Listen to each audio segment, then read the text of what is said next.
Kettlebells are all the rage now. You've probably seen them at the gym or in a fitness commercial. They look like cannonballs with a handle on top of it. Some of them are newer, novelty ones that have special shapes like the face of a gorilla or Darth Vader, or can be square instead of round, and some are wrapped in a layer of vinyl so that they don't scratch gym floors.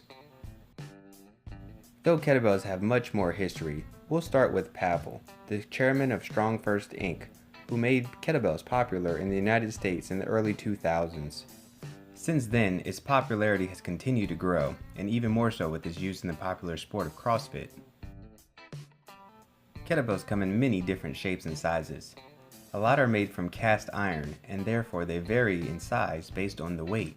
So, a 10-pound kettlebell will be much smaller than a 20-pound kettlebell. Competition kettlebells are made from an iron shell, and the weights are different, but the size of the kettlebell does not change, no matter what weight it is.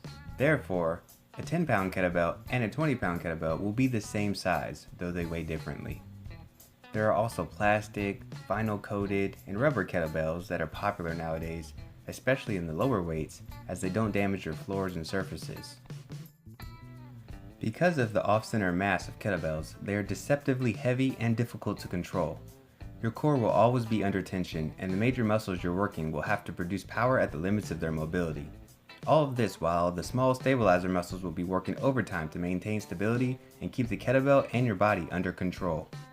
Today, kettlebells are used all over the world and are regarded as one of the most effective tools for strength, power, and fat loss.